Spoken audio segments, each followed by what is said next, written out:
Good morning and welcome to Tuesdays with the Pilgrim as we continue in his steps, chapter 20. Their plan, as it finally grew into a workable fact, was in reality nothing more than the renting of a large building formerly used as a warehouse for a brewery, reconstructing it and living in it themselves in the very heart of a territory where the saloon ruled with power, where the tenement was its filthiest, and where vice and ignorance and shame and poverty were congested into vicious forms. It was not a new idea. It was an idea started by Jesus Christ when he left his Father's house in order to get nearer humanity, and by becoming part of its sin help to draw humanity apart from its sin. The university settlement idea is not modern. It is as old as Bethlehem and Nazareth, and in this particular case, it was the nearest approach to anything that would satisfy the hunger of these two men to sacrifice for Christ.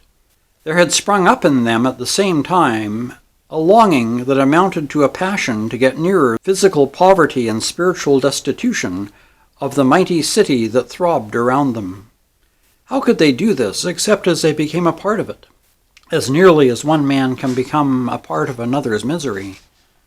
Where was the suffering to come in unless there was an actual self-denial of some sort? And what was to make that self-denial apparent to themselves or anyone else unless it took this concrete, actual, personal form of trying to share the deepest suffering and sin of the city? So they reasoned for themselves, not judging others. They were simply keeping their own pledge to do as Jesus would do, as they honestly judged he would do. Everyone in Chicago knew that Bishop Hampton had a handsome fortune. Dr. Bruce had acquired and saved a substantial sum from literary work carried on in connection with his parish duties. The two friends agreed to put a large part of this money into the work, most of it into the furnishing of a settlement house. Meanwhile, Nazareth Avenue Church was experiencing something never known before in all its history. The simple appeal on the part of its pastor to his members to do as Jesus would do had created a sensation that still continued. The result of that appeal was very much the same as in Henry Maxwell's church in Raymond, only this church was far more aristocratic, wealthy, and conventional. Nevertheless, when one Sunday morning in early summer, Dr. Bruce came into the pulpit and announced his resignation, the sensation deepened all over the city. Dr. Bruce had consulted with his board of trustees so that the step he intended was not a matter of surprise to them. But when it became publicly known that the bishop had also announced his resignation and retirement from the position he held for so long in order to go and live in the center of the worst part of Chicago, public astonishment reached its height. But why? The bishop replied to one valued friend, who had, almost with tears, tried to dissuade him from his purpose. Why should what Dr. Bruce and I proposed to do seem so remarkable a thing, as if it were unheard of that a doctor of divinity and a bishop should want to save souls in this particular manner? If we were to resign our charges for the purpose of going to Bombay or Hong Kong or any place in Africa, Christian people would applaud our missionary goals. Why should it seem any different for us to give our lives to help rescue the heathen and lost of our own city? It is, then, such a tremendous event that two Christian ministers should be not only willing but eager to live close to the misery of the world in order to know it and try to alleviate it.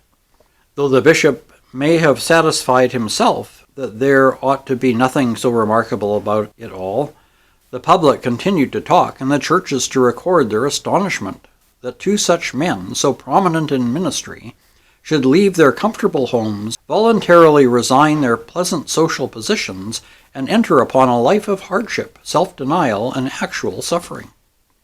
Nazareth Avenue Church parted from its pastor with regret, for the most part, although the regret was mollified with a feeling of relief on the part of those who had refused to take the pledge. Dr. Bruce carried with him the respect of the men who, entangled in business in such a way that obedience to the pledge would have ruined them, still held their deeper, better natures a genuine admiration for courage and consistency. They had known Dr. Bruce many years as a kindly, conservative, safe man, but the thought of him in the light of sacrifice of this sort was unfamiliar. As fast as they understood it, they gave their pastor the credit of being absolutely true to his recent convictions as to what following Jesus meant. Nazareth Avenue Church became a stronger church because of the movement started by Dr. Bruce. It was fall again, and the city faced another hard winter. One afternoon the bishop came out of the settlement and walked around the block, intending to visit one of his new friends in the district. He had walked about 4 blocks when he was attracted by a shop that looked different from the others. The neighborhood was still new to him, and every day he discovered some strange spot or stumbled upon some unexpected humanity. The place that attracted his notice was a small house close to a Chinese laundry. There were 2 windows in the front, very clean, which was remarkable to begin with. Inside the window was a tempting display of cookery with prices attached to various foods. This made him wonder, since he was familiar by now with many facts in the lives of the people who were once unknown to him. As he stood looking at the windows, the door between them opened, and Felicia Sterling came out. "Felicia!" exclaimed the bishop. "When did you move into my parish without my knowledge?" "How did you find me so soon?" asked Felicia. "Why, don't you know? These are the only clean windows in the block." "I believe they are," replied Felicia with a laugh that did the bishop good to hear. "But why have you dared to come to Chicago without telling me? And how have you entered my diocese without my knowledge?" asked the bishop. Felicia looked so like that beautiful, clean, educated, refined world he once knew that he might be pardoned for seeing in her something of the old paradise. "Well, dear bishop," said Felicia, "I knew how overwhelmed you were with your work. I did not want to burden you with my plans, and besides, I was just on my way to see you, offer my services, and ask your advice. I am settled here for the present with Mrs. Bascom, a saleswoman who rents us 3 rooms, and with one of Rachel's music pupils, who is being helped to a course in violin by Virginia Page. She is from the people," continued Felicia, using the word "from the people" so gravely and unconsciously that her hearer smiled. "And I am keeping house for her, and at the same time beginning an experiment in good food for the poor. I am an expert, and I have a plan I want you to admire and develop. Will you, dear bishop?" "Indeed I will," he replied. The sight of Felicia and her vitality, enthusiasm, and purpose almost bewildered him. "Martha can help at the settlement with her violin, and I will help with my recipes. You see, I thought I would get settled first, and then come to you with something specific to offer. I am able to earn my own living now." "You are?" Bishop Hampton asked, a little incredulously. "How? Making those things?" "Those things?" exclaimed Felicia with a show of indignation. "I would have you know, sir, that those things are the best-cooked, purest food products in the whole city." "I don't doubt it," he replied hastily, while his eyes twinkled. "Come in and try some," she exclaimed. "You poor bishop. You look as if you hadn't had a good meal for a month." She insisted on his entering the little front room, where Martha, a wide-awake girl with short curly hair, was busy with her music practice. "Go right on, Martha. This is the bishop. You have heard me speak of him often. Sit down there, bishop, and let me give you a taste of something special, for I believe you have been actually fasting." So they had an improvised lunch, and the bishop, who to tell the truth had not taken time for weeks to enjoy his meals, was delighted at the quality of the cooking.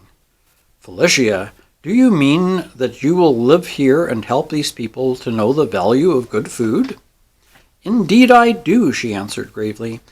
"That is my gospel. Shall I not follow it?" "You're right. Bless God for sense like yours. When I left the world," the bishop smiled at the phrase, "they were talking a good deal about the new woman. If you are one of them, I am a convert right here and now." Felicia laughed gaily, and the bishop's heart, heavy though it had grown during several months of vast burden-bearing, rejoiced to hear it. The laughter sounded good. It was good. It belonged to God. Felicia wanted to visit the settlement, and went back with him. She was amazed at what money and a good deal of consecrated brains had done. As they walked through the building, they talked incessantly. She was the incarnation of vital enthusiasm, and he marveled at it as it bubbled up and overflowed. They went down into the basement, and the bishop pushed open a door, behind which there came the sound of a carpenter's plane. It was a small but well-equipped workshop. A young man clad in shirt and overalls was driving the plane as he whistled. He looked up as the two entered. "Miss Sterling, Mr. Stephen Clyde," said the bishop. "Clyde is one of our helpers here 2 afternoons a week." Just then the bishop was called upstairs, and he excused himself for a moment, leaving Felicia with the young carpenter. "I'm surprised to see you here," said Felicia, a faint color appearing in her cheeks, "and glad, too." "Are you?" A flush of pleasure mounted the young carpenter's forehead. "You have had a great deal of trouble lately," he said, and then regretted that he had called up a painful memory. "Yes, but that is in the past. How is it that you are working here?" "It's a long story, Felicia. My father lost his money, and I was obliged to go to work. A very good thing for me. The bishop says I ought to be grateful, and I am. I'm learning this trade, hoping sometime to be of use. I am also a night clerk at the Windsor Hotel. That Sunday morning when you took the pledge at Nazareth Church, I took it with the others." "Did you?" said Felicia slowly. "I'm glad." Just then the bishop came back, and soon he and Felicia left, leaving the young carpenter at his work, whistling louder than ever. "Felicia," said the bishop, "did you know Stephen Clyde before?" "Yes," replied Felicia. "He was one of my acquaintances at Nazareth Avenue Church." "Ah, we were good friends," added Felicia. "But nothing more?"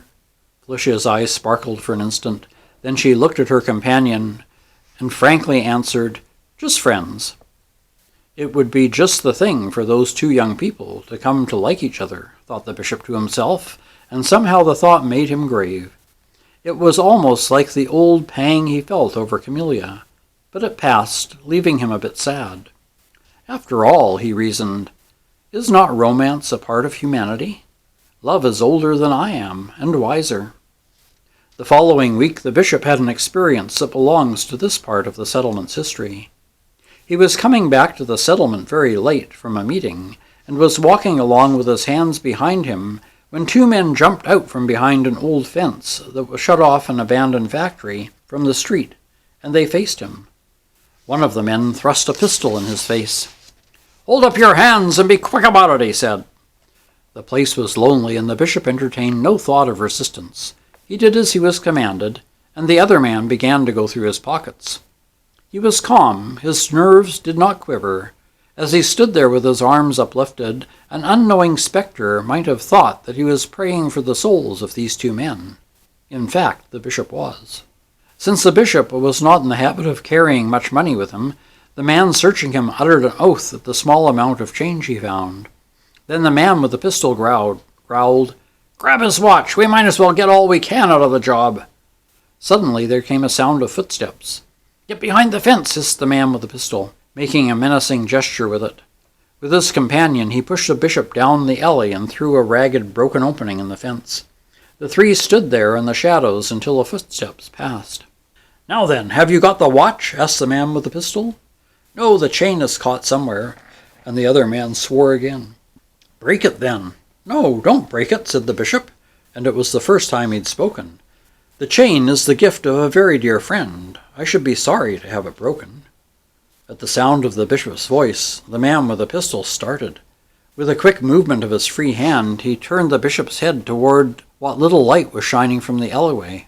At the same time, taking a step nearer, he said roughly, "Leave the watch alone. We've got the money. That's enough." "Enough? There's only 50 cents.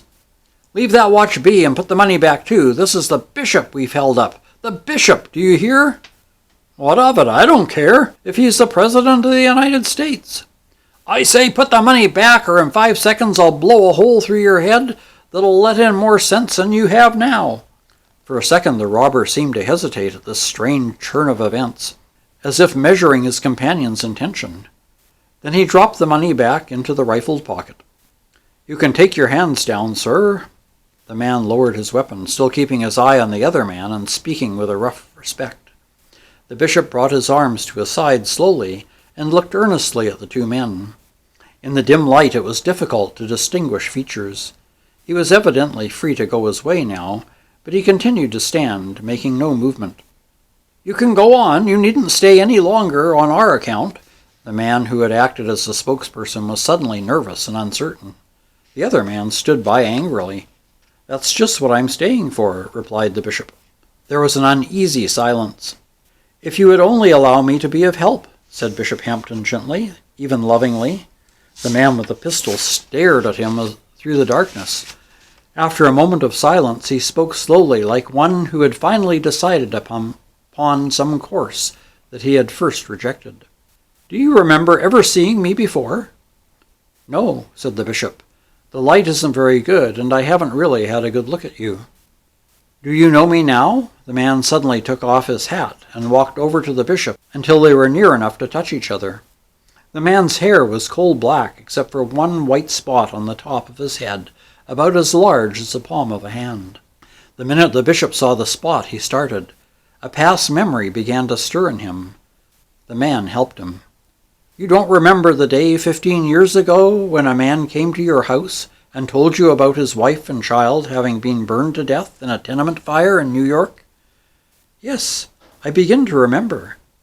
"Do you remember how you took me into your house that night and spent all next day trying to find me a job? And how, when you succeeded in getting me a place in the warehouse as a foreman, I promised to quit drinking because you asked me to?" "I do remember it. I hope you have kept your promise." The man laughed hoarsely. Then he struck his hand against the fence with such a sudden passion that he drew blood.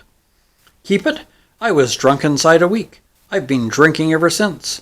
But I've never forgotten you or your prayer.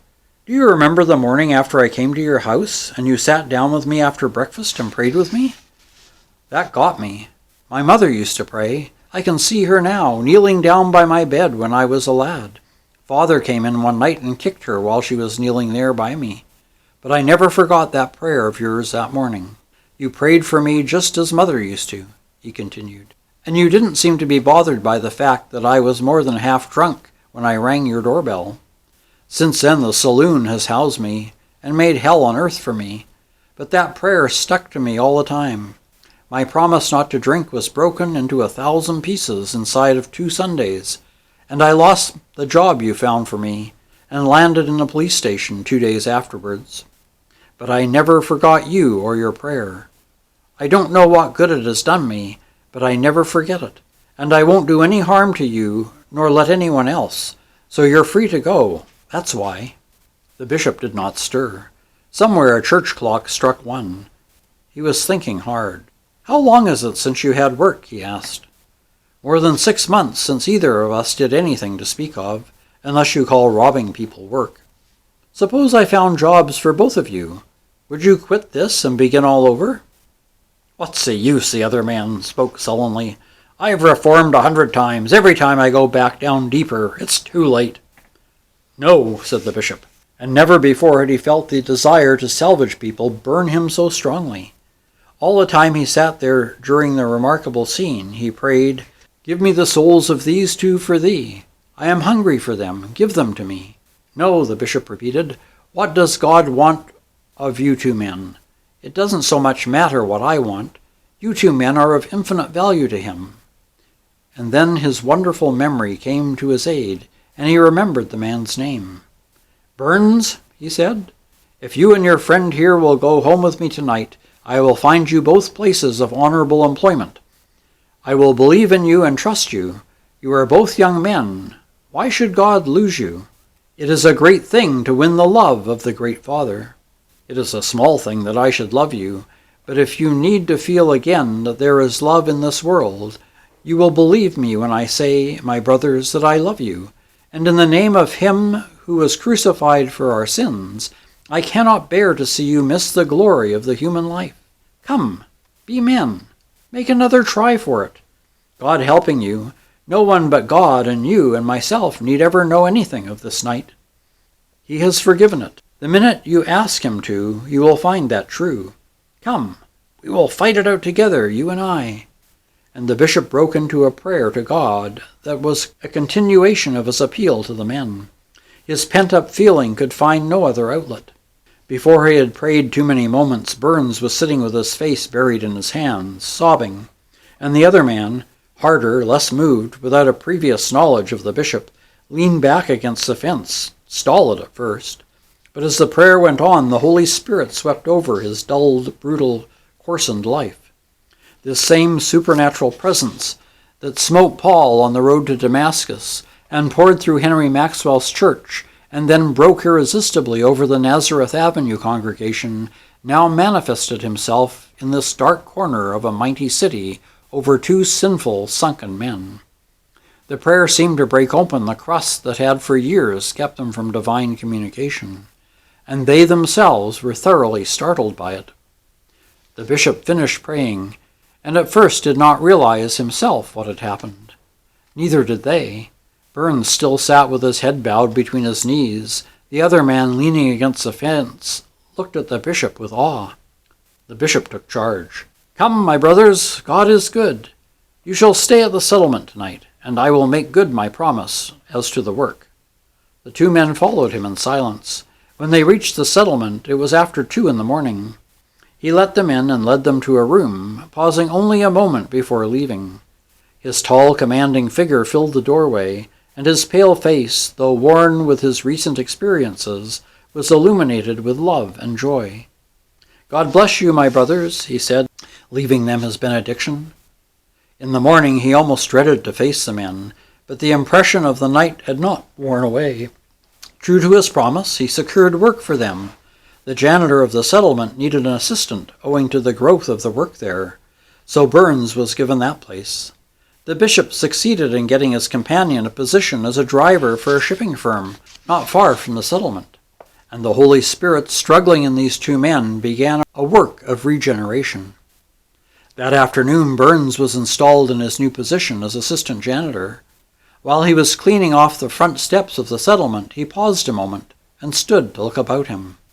The first thing he noticed was a beer sign just up the street next to the settlement. He could almost touch it with his broom. Across the street were 2 large saloons, and a little further down 3 more. Suddenly the door of the nearby saloon opened and a man came out. At the same time 2 more went in. The enticing odor of beer floated up to Burns as he stood on the steps. He clutched his broom handle tightly and began to sweep again, 1 foot on the porch and another on the step just below. He took another step down, still sweeping. By now the sweat stood on his forehead, although the day was frosty and the air chill. The saloon door opened again and 3 more men came out. Then a child went in with a pail and came out a moment later with a quart of beer. As the child went by him on the sidewalk, the odor of beer was overwhelming. He took another step down, still sweeping desperately. His fingers were purple as he clutched the handle of the broom. Suddenly he pulled himself up with a tremendous effort to the porch and went over to the corner farthest from the saloon and began to sweep there. "Oh God," he cried, "if only the bishop would come back." The bishop had gone out with Dr. Bruce somewhere, and there was no one about that Burns knew. He swept in the corner for 2 or 3 minutes, his face drawn with the agony of the conflict. Gradually he edged out again toward the steps and began to descend. He looked toward the sidewalk and saw that he had left 1 step unswept. The sight seemed to give him a reasonable excuse for going down there to finish his sweeping. He was on the sidewalk now, sweeping the last step, with his face toward the settlement and his back turned partly on the saloon nearby. He swept the step a dozen times. The sweat rolled over his face. He could smell the beer and rum as the fumes rose around him. He was down in the middle of the sidewalk now, still sweeping. He cleared the space in front of the settlement and even went out into the gutter and swept that. He took off his hat and rubbed his sleeve over his face. His lips were pallid and his teeth were chattering. His soul shook within him. He crossed over the little piece of stone flagging that separated the saloon from the settlement, and now stood in front of the saloon, looking at the sign and staring into the window at a pile of bottles arranged in a neat pyramid inside. Moistening his lips with his tongue, he took a step forward, looking around him stealthily. The door suddenly opened again and someone came out. Again the hot, penetrating smell of liquor swept out into the cold air, and he took another step toward the saloon door, which had shut behind the customer. As he laid his fingers on the door handle, a tall figure came around the corner. It was Bishop Hampton. Burns felt a strong hand on his arm. He tried to shake it off, now in a frenzy for drink. When the bishop held on tightly, Burns struck at his friend savagely. The blow fell upon the bishop's face, and his signet ring cut a gash in his cheek. The bishop never said a word, though over his face there spread a look of majestic sorrow. He picked Burns up as if he had been a child, and actually carried him up the steps and into the settlement house, putting him down in the hall. The bishop shut the door and put his back against it. Burns fell on his knees, sobbing. The bishop stood there panting with exertion. Although Burns was a slightly built man, and not a great weight for the man of his strength to carry, he was moved with unspeakable pity. "Pray, Burns, pray as you have never prayed before. Nothing else will save you." "Oh, God, save me," cried Burns. "Oh, save me from my hell." And the bishop knelt by him in the hall and prayed with him. After that they rose, and Burns went to his room. He came out of it that evening like a humble child, and the bishop went his way, older from that experience, with a wound on his face that would be a lifetime scar. Truly, he was learning something of what it meant to walk in Jesus' steps. And that's the end of chapter 20. Next week we'll pick up with chapter 21. Until then, take care, stay safe, and God bless.